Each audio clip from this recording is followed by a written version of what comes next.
But it looks like Paxel here just adding on a couple more Zerglings, using that, hopefully using the Queen to squeeze some larva. There it is. And, well, what is this? A Roach Warren is going up, so he's going to go in Roaches, transition instead of Roaches, which is why you get the Spinecrawler. I mean, generally if you get Roaches, you have to get a whole bunch of Zerglings, or at least a couple of Spinecrawlers, something to defend against an early attack, because if you don't, Roaches just come out way too late, and you're going to be swarmed by Zerglings. So, I mean, it's really hard, and actually, for me, that's exactly what I do against my opponent. If I see him just go fast Roaches, I just go kill him. So, I mean, you just keep building Zerglings and just go kill him. Because, I mean, if you overdrone, like I said, you just lose. So, you gotta be really careful with that. Now, of course, in the fast air position and the cross positions, I go hatch first on 15, extractor on 14, pool on 13, and you actually get the speed. As soon as the pool finishes, you get one queen out, and the speed, then you can just constantly produce Zerglings and go in there and attack and do a whole bunch of good stuff. Anyways, it looks like Baneling Nest was kind of hidden from my eyes. Paxel is getting some Banelings to help attack in there, but against Roaches they're not very good. You know, that's why you go Roach. Now, both players actually not very good on the scouting fronts, do not scout each other. What? Maybe Goose like canceled his Baneling Nest and went Roach Warren. I'm not really sure. But Black's saying, "Oh, you know, those aren't Banelings. Those are Roaches, man. What are you doing? What are you doing? You said you were going Banelings." I don't know. That could have went down. I'm not really sure. But it looks like Paxel actually going with lots of Zerglings here, a couple of Banelings here. And those Banelings are actually not that bad against Roaches. I mean, with Roaches clustered like they are right now, you get a Baneling like right there, do a whole bunch of damage. It looks like the Zerglings are coming in there to attack, and now the Bangs are exploding, and the Roaches, well, they're doing pretty good on the ramp there, but there just isn't a lot. So I believe this hatchery is going to be denied here. And, you know, that's what I do. I you know, behind this I'd be expanding, but you deny your opponent that hatchery and just expand and get your own hatchery and boost your numbers while taking out his numbers. But it looks like he's actually getting in there. The Roaches were killed off, and now Goose is forced to defend with an extra Spinecrawler and a whole bunch of Zerglings. Now, of course, he does not have that speed, and with those Banelings running around, that's going to be a huge challenge for him. Those Banelings going in for the drones, and the drones do explode, but he didn't go in for the huge amount of drone kills or damage. You could have gotten there, done a little bit more if you went in a little bit further, but no big deal.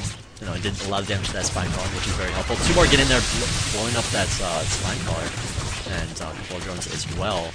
And Goose is going to be forced to GG, I believe. I mean, he does have a couple more Spinecrawlers coming in here, but lots of Zerglings from Black here, Paxel. And more drones are about to explode, and there goes one set, there goes another one. Of course, it does take two Banelings without any upgrades to kill off drones, or workers, I should say, which is why you get a +1. +1 does help a lot, but I mean, you can't really afford it because we can't serve that quickly, so he's just going to be GG'ing it, though.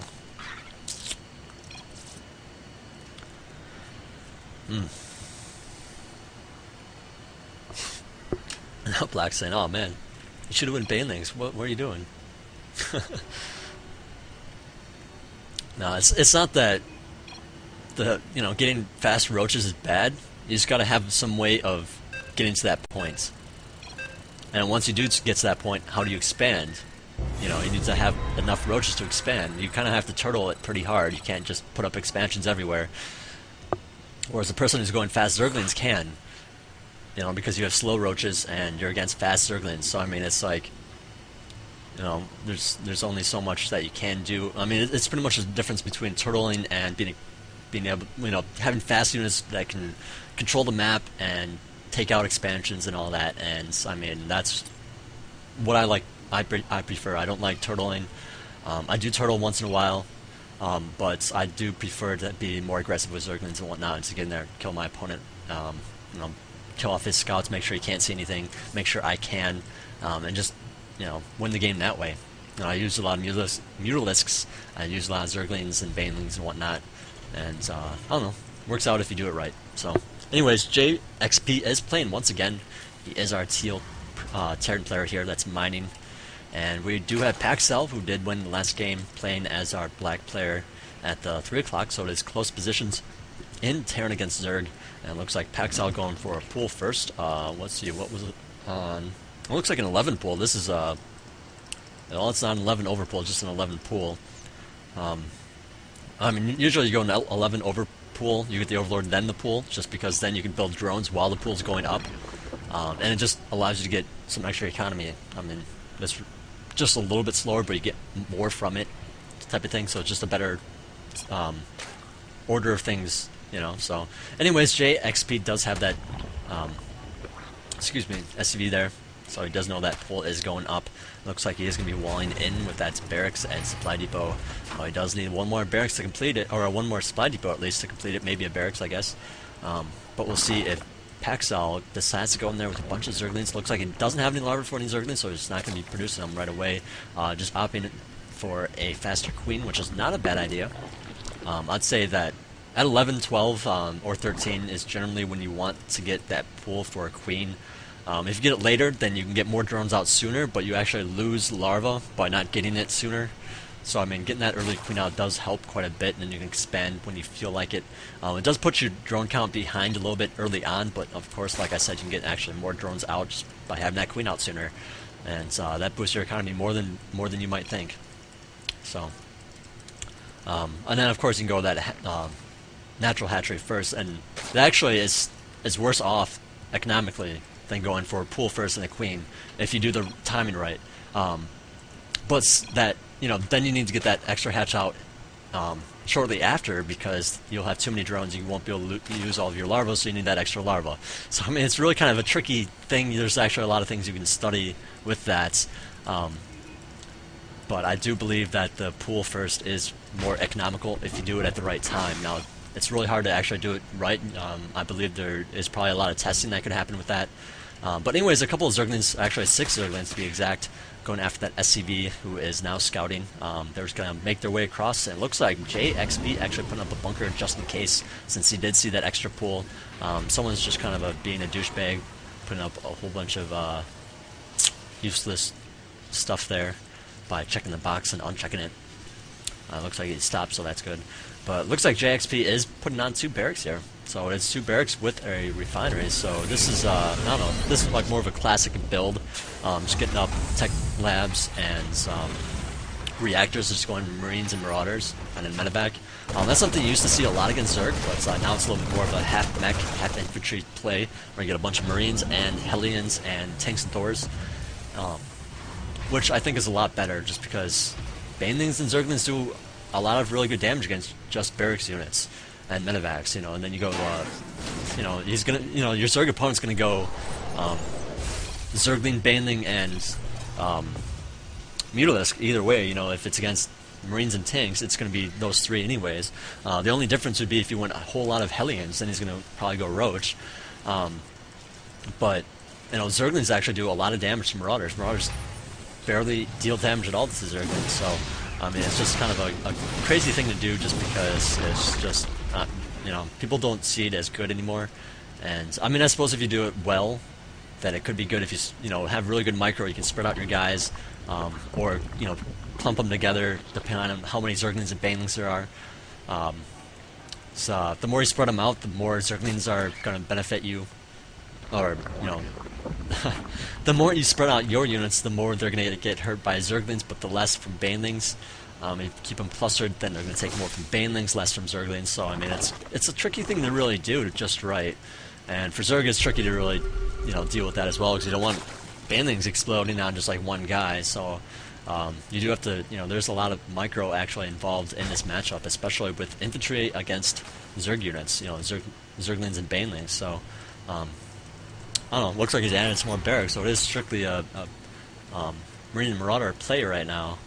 I believe you should be adding on a command center soon, just because you don't really, you know, if you're going Marines and Marauders, you don't really need to tech up to factory or starport. You can have a bunch of guys out early, and what that means is you're able to apply a lot of pressure. You have a bunch of guys out to defend with. You're able to get up an expansion sooner, and that's what I like to see when you go in this kind of early tech. Early tech means you can expand more. If you go high tech, you can't expand as much because you need to spend money on units. Teching plus, you know, if you try to tech and expand, then it's like you just don't have any money for units, and then you just die. So I mean, you really want to choose one or the other. But it looks like he is going to be expanding now. I believe it. I mean, I wish he would have gotten it up a little bit sooner, but it's going to be going up now, right around 8:30 time. What is this? Evolution Chamber is going to be getting some upgrades, hopefully. Maybe some Spore Crawlers for some aerial defense, just in case. And it looks like Terran is pushing out, and he does have a bunch of Marauders here and Marines. Now, this might do a lot of damage, but, well, there's plenty of Roaches out here. And Roaches actually take a ton of damage from Marauders, so, I mean, you got to be super careful. And, well, if you let your Marines take the damage while the Marauders deal it, you can actually do quite a bit of damage. And it looks like the Spine Crawler is going up, but it looks like, oh, there's a pretty good sizable force of Reserve. And, it looks like he's going to be alright. Alright. 2 Marines. Nope, he's just going to sit there and lose all of his guys, apparently. It would, of course, been a better choice to move back to his base so he does not lose them free. Because, you know, once you know that your army is going to be losing, you might as well retreat.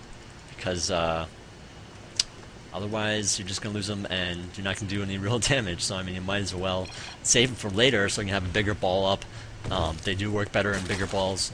So, we'll see. Anyway, Zerg is on the aggressive now. Going to be attacking. Do some good damage to that one Marine, apparently falling out afterwards. And, well, you know, Zerg took a lot of extra damage there, just did not have enough to really deal any real damage. But now, Terran has to expand, and he doesn't have as many units to do it. I mean, when you expand, you know, it is good to attack and expand at the same time. But if you do that, I would say you do not want to lose all your guys when you attack. If you lose all your guys when you attack, your expansion's gonna, you know, you can't really put down your expansion safely. Because, you know, especially against Zerg, Zerg can just produce guys like crazy, and then just go in there and kill you. So, now Zerg looks like, you know, he's producing a lot of Roaches. Actually, he's back to droning, but he produced a lot of Roaches. Going to be able to do a lot of damage, go in there, do a lot of damage. If Terran expands, it looks like he is going to go for the expansion. Now, of course, Zerg does not know about it yet. It looks like he is sending one scout Zergling, I almost said drone. Just check it out, see if there is an expansion. Now, since he's killed off here, he doesn't actually see it, but you can pretty much assume that there's either going to be A, an attack, or B, you know, he's expanding. And since they're just sitting there, you can pretty much assume it's going to be an expansion. So he really could be attacking in there, but I don't know, you might not think it's going to be worth it, you know, since there are so many Marauders from JXP. And, well, there's a layer that's finished now. Let's see what he gets with it. Looks like nothing quite yet. It's just going to be getting some more Roaches. And, well, the Roaches have moved to this side, so I believe he might be attacking, maybe just guarding against this pathway that Terran could potentially move down. I don't know. Whoops. I wanted to vote for the other guy. Paxel, there we go. Alright, Spine, or Creep Tumor is going up, going to be spreading that creep around. And, well, Terran is attacking in here. I totally missed it. Looks like he's going to come right in here, and there's just so many Roaches here, I don't believe Terran's really going to be able to do much. And, well, you know, like I said, Marauders don't really deal damage to Zerglings, so of course you want to mix some Zerglings in with the Roaches so that the Marauders attack the Zerglings instead of the Roaches, and they can deal and kill off a whole bunch of Marauders with that. And it looks like Paxel here just being a better player. You know, JXP just not constant, you know, just having bad macro. That's what it comes down to. It just has bad macro, and I think a lot of people just don't think about macros much. I mean, you think about micros so much. And macro is far more important. I just want to stress that. I stress that a lot. Macro is far more important than that micro. I mean, with micro you can save a couple of extra units. With macro you can produce like 10 extra units in that same amount of time. So I mean, it is a big freaking deal.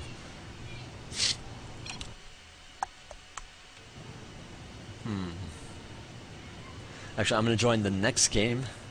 So if you guys are watching and you're in this game, I'm going to be leaving to join the next one just to have more players and whatnot, so we don't see like the same players playing constantly and all that good stuff. So let's do that.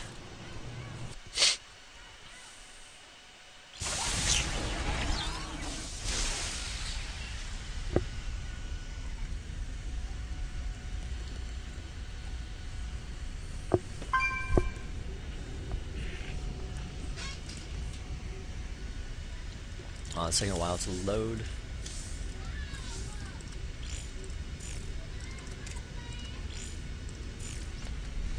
There we go. Alright, hold on one second, I'll be right back.